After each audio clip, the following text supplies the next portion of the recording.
Gracias al Congreso Iberoamericano por la Vida y la Familia, gracias a todos ustedes. Aarón, muchísimas gracias, de veras, felicidades y gracias a Dios por tu vida, por tu ministerio.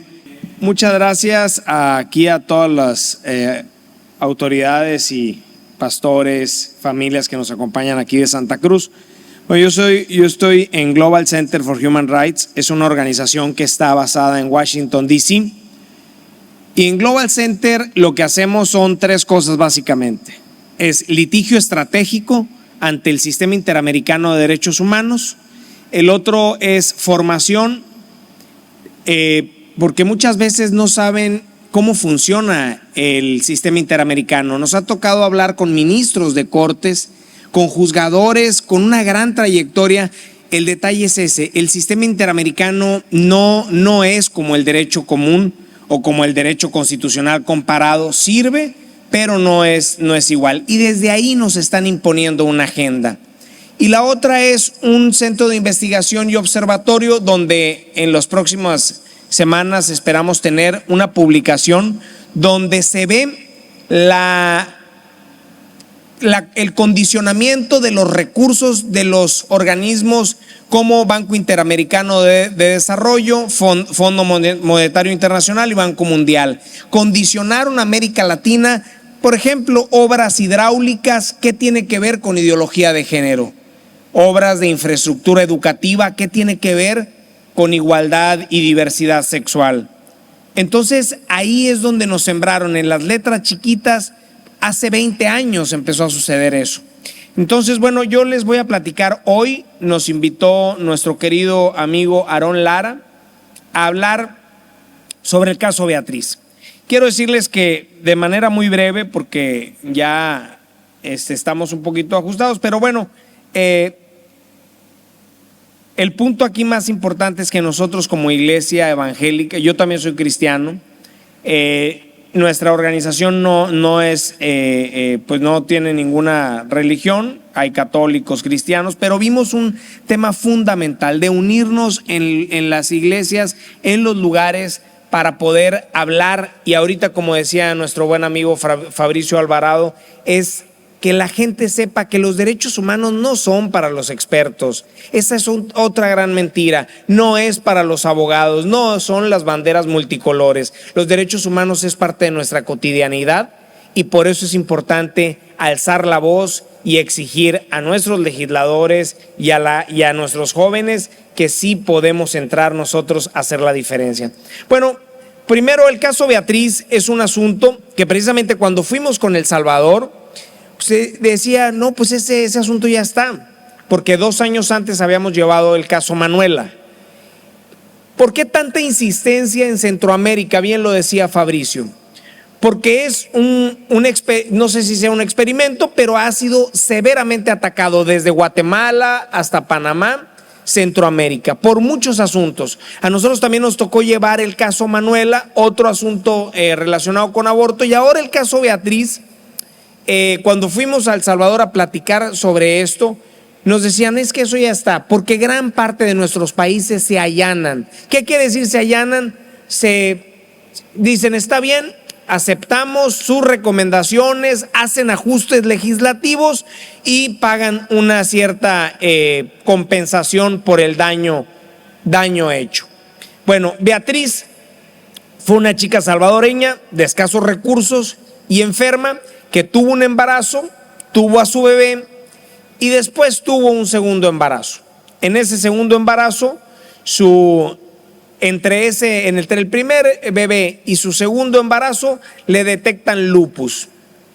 Tiene su segundo embarazo y está llevando su segundo embarazo en una forma normal. Le detectan una discapacidad a la nena y tiene anencefalia. Y bueno, a partir de ahí la empiezan a buscar los grupos y los colectivos de la muerte. Ellas la empiezan a convencer, incluso tenemos nosotros videos donde lo aceptan, cómo la engañaron a Beatriz para que fuera a pedir a la corte una medida cautelar para que le dieran permiso de abortar. Se le hicieron una serie de estudios Y bueno, pues estos grupos lamentablemente siguieron insistiendo. Al darse cuenta estos grupos abortistas que se jactan de decir que luchan por las mujeres, pues de forma ilegal obtuvieron información de Beatriz y de su expediente. Tenemos todo esto pues obviamente ahorita no se los puedo mostrar, pero lo tenemos ya en la corte.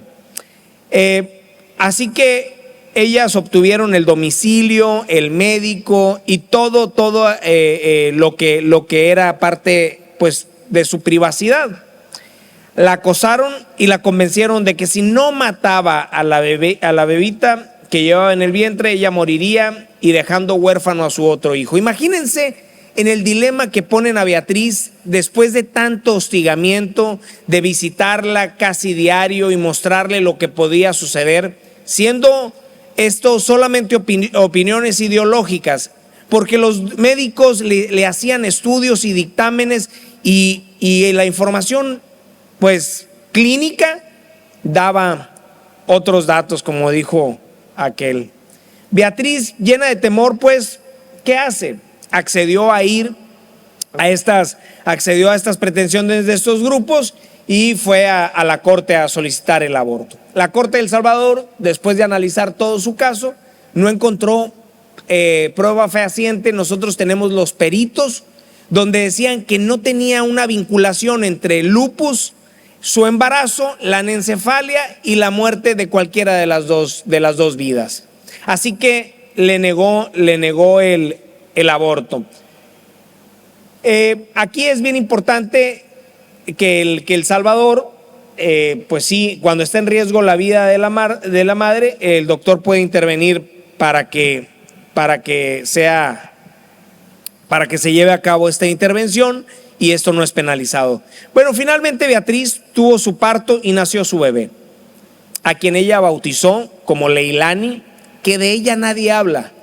Fue una niña que se bautizó, se registró, estuvo unas horas en los brazos de su madre, la besó y bueno, pues en esa corta vida, porque ella venía con un problema de anencefalia, pero ella la pudo ver, la pudo tener en sus brazos y aquí pues ninguna discapacidad, ninguna situación médica del bebé, pues se aprueba que lo maten.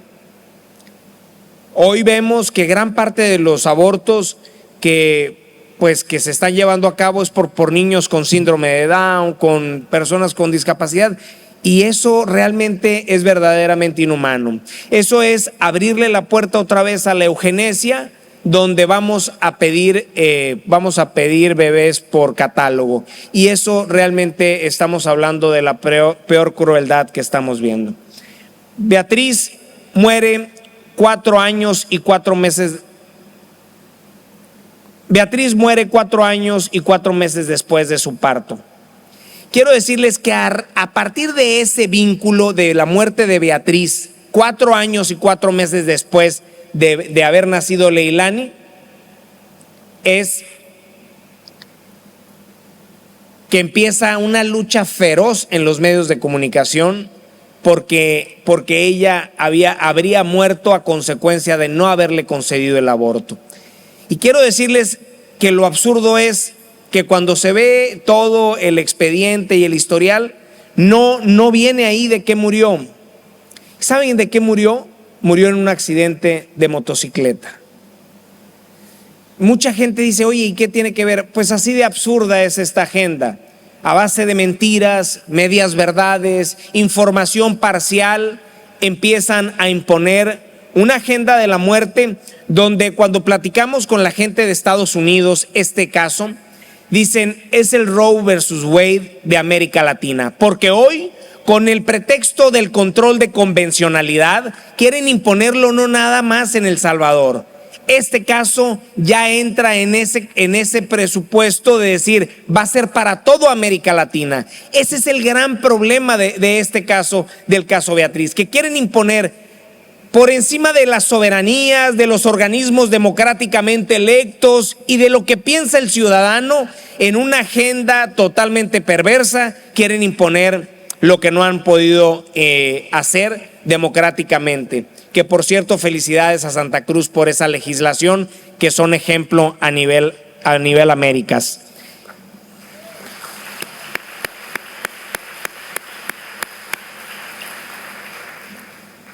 Bueno, aquí lo más importante, pues ya no hay una causal directa o indirecta entre el embarazo o parto de Beatriz con el aborto, ni tampoco con la muerte de Beatriz con el aborto. Lo único que existe es un caso extremadamente doloroso, con elementos muy sensibles, de los cuales dan oportunidad, una perfecta oportunidad a los grupos abortistas de crear un cuento y expandir su negocio en América Latina. Un cuento que lamentablemente vemos que muchos de los implicados se están creyendo. Incluso nosotros el año pasado, cuando fuimos a la audiencia, vimos gente del otro lado que realmente decía: es que pobre mujer, murió porque no le dieron la oportunidad. Espérate, es que no murió de eso. Es decir, ha sido una campaña feroz en los medios, en las redes, desde la campaña del caso Manuela, que también salió a nivel internacional, ahora. Entonces queremos nosotros cómo compraron este cuento. Yo quiero entender, o quiero creer, o prefiero creer, que los jueces están viendo un lado parcial. Nosotros tenemos una estrategia de hacerle llegar a cada uno de los jueces la verdad, pues la verdad jurídica. Aquí no estamos hablando de ideología. Como bien se decía aquí, lo establece la Convención Americana y es lo que queremos. La Corte Interamericana de Derechos Humanos está sirviendo como instrumento para arbitrariamente imponer esta agenda. Pasó en el caso Artavia Murillo contra Costa Rica y ha pasado en muchas ocasiones violando la Convención Americana. La Convención Americana es el contrato que hacen los países para que haga la Corte. Por eso ahora muchos países se quieren salir de su jurisdicción, porque no está cumpliendo ni el impulso de la democracia, no está cumpliendo el impulso de la paz, de la educación, de la pobreza, del combate al hambre. Nada de los puntos fundamentales por los que fue hecho y pactado estos organismos internacionales. Bueno, nosotros estamos viendo cómo construimos y cómo fuimos construyendo, y la verdad es que vimos la mano de Dios en la audiencia. Se enredaron, quiero decirles que en la audiencia ahí estaba la presencia de Dios, porque se enredaron entre ellos mismos. No llevaban los peritos, se les preguntaba, se les exhibió de una manera tangible. Bueno, y entonces dentro del vientre de la madre, si no es vida, ¿qué hay? Y se quedaron callados en 3 ocasiones. Y en una ocasión sí dijeron, bueno, pues una vida potencial. O sea, imagínense, los mejores despachos de Estados Unidos y de América Latina, con las organizaciones más, pues, con más recursos que ustedes puedan creer, con una organización chiquita, pequeña, pero creyendo que la verdad va a prevalecer. Por eso les pedimos su oración en esta jornada, por estos jueces.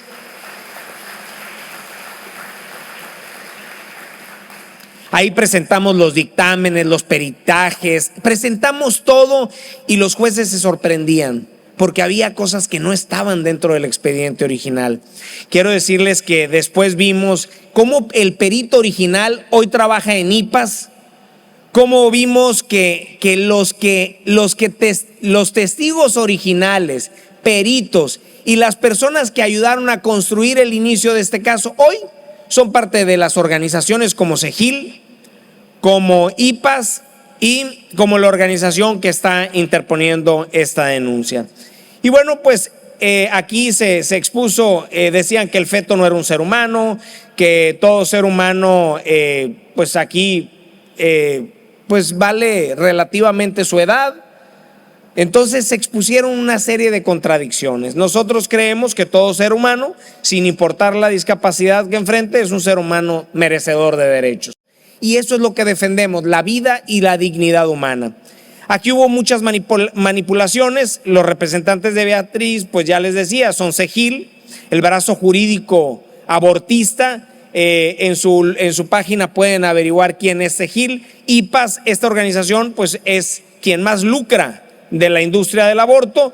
y bueno, pues son los productores de esas inyecciones espantosas, las pinzas, todos esos son los de IPAS, y el perito, el médico perito que fue el que dio el peritaje, es ahora colaborador de IPAS. Agrupación Ciudadana por la Despenalización del Aborto, terapéutico y ético y eugenésico, como su nombre lo dice, apoyan no solo matar a bebés cuando las mamás no lo quieran, sino promueven activamente el aborto selectivo, matar al bebé cuando tenga alguna discapacidad.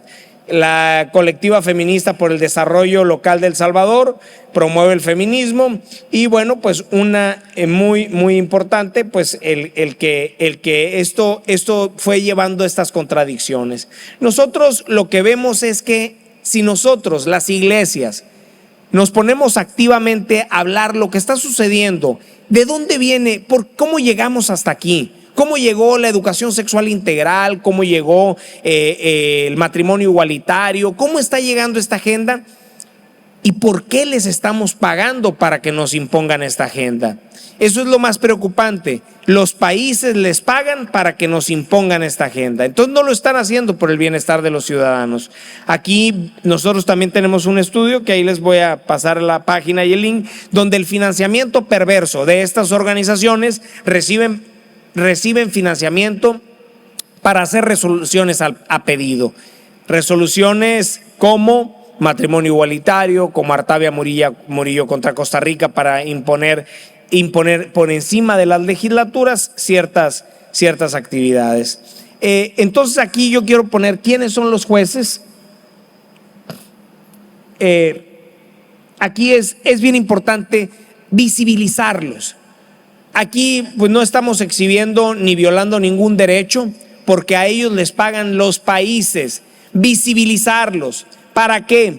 Para entender que estas personas no pueden seguir violando la soberanía de los países, para que sepan ellos que los estamos viendo, pero que también vamos a orar por ellos para que tomen las mejores decisiones. Tenemos que orar por ellos para que en los siguientes meses no quieran imponer el aborto en América Latina. Aquí es bien importante decirles que está Ricardo Pérez Manrique de Uruguay, Eduardo Ferrer MacGregor de México, Humberto Antonio Sierra Porto de Colombia, Nancy Hernández López de Costa Rica, Verónica Gómez de Argentina, Patricia Pérez Goldberg de Chile, y bueno, pues aquí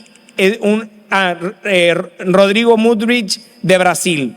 Estos jueces decidirán qué va a pasar con el aborto en América Latina. Tenemos que orar por ellos, pero también por redes, por correo, por teléfono, por familiares, por amigos, que sepan que los conocemos y que sí se les está viendo.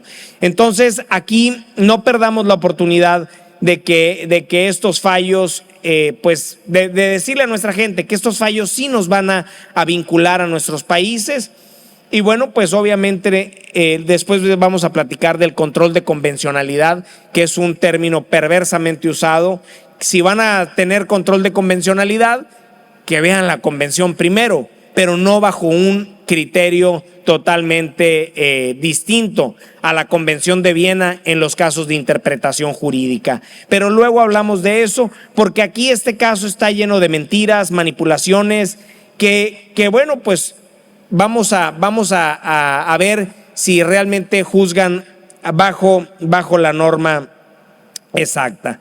Aquí, bueno, pues obviamente los principios del derecho internacional están violándose. ¿Por qué? Porque un organismo internacional no puede ser activista. Tú no puedes ir ante un juez de lo familiar y que el juez ya esté cargado sin saber información de un lado, o un juez mercantil que esté defendiendo a una de las partes. Tenemos que tener y volver a la credibilidad de estos organismos.